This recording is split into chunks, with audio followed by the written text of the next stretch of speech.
This is Jilliana Ranicar-Breese. This is part 2 of my conversation with Valerie Neblett. Now, Valerie, I completely forgot to ask you in part 1 about how you got to Puerta Vallarta. Tell me about your life in Puerta Vallarta, because you were with your husband then. Well, we ended up using my timeshare and traded it, and we ended up in Puerta Vallarta. In Mexico? In Mexico, and that week we bought the lot. I was pregnant with Sterling. My husband walked the lot, and we flew the architect into Louisiana to do the designs. Right. And Casa Valerie. Casa Valerie, oh yeah. Casa Valerie was born, and I remember going down to see how it was coming along by myself, and I sat down and I burst into tears because the view was spectacular. Oh, have you got photographs here of Casa Valerie? Yes, I do. They're all on my website, casavalerie.com, and on my phone, and on all the sites I belong to. And it's become the patrimony of our family.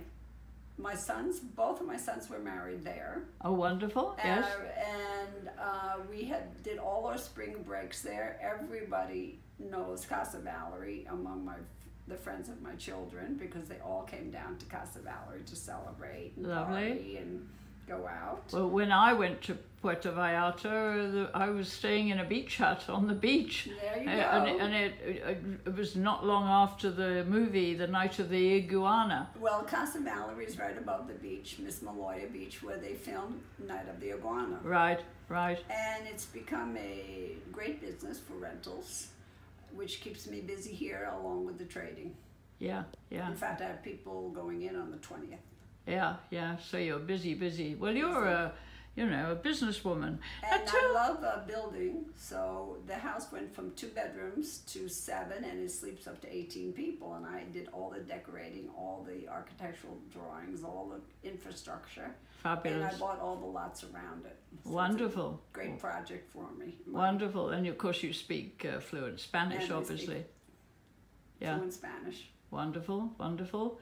So that was your life there with your husband? Yes, we went between Louisiana and Mexico when he was alive. Yes. And then after? Built it as a retirement home. Yes, I understand. And after?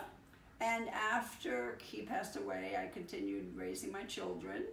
They both... In America? After he passed away, we moved to Mexico, to Puerta Vallarta. Right. And they learned Spanish very quickly because children are like sieves. Yeah, yeah. And then we came back home, and to this day, my youngest son says it was a changing point of his life, going down to Puerta Vallarta, getting on the bus by himself when he was 4 years old, which nobody in the States. And how old is he now? Now he's 28. Okay, okay. So, yes, so was it your dream then to come back to Paris? It has always been my dream to come back to Paris since I lived here in my 20s. You took a long time because your husband died in what did you say? 1991 he died. Right, so why did it take you so long to come back? Well, I was taking care of my children and bringing them up and going back and forth to Mexico. And now you've brought them up? And now I brought them up, and I started Now it's time for Valerie. To the south of France, and I lived in Monaco, but Monaco gets a little dead during the winter, and then I would come up here for 2 months after leaving Monaco, and last year I rented my apartment, which I love. And so here I am with my pied-à-terre à Paris. Oh, you mean your apartment in Monaco? No, I left my apartment in Monaco and came up here. Right. And then I rented this last year. Right, right. So really, you mentioned that you wanted to stay forever.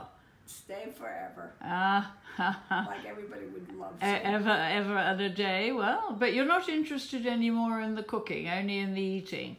Oh, no, last year what I did was I went to the Hotel Ritz and I took a intensive class in patisserie. Yeah. And this year I'm going back to my old school Ferrandi, and I will take day courses. Right, right. But you're not making anything at home. No, unfortunately, I love my apartment, but we have no oven, so it's cooking on top of the stove and in a convection oven, and I guess I need to start sous vide. Yeah, yeah, yeah, yeah. Okay, well, anyway, I'm really glad I met you, and I wish you all the best, and I hope we meet again in Paris. I hope so too. It's been a pleasure. Thank you so much. Bye, Valerie. Bye-bye.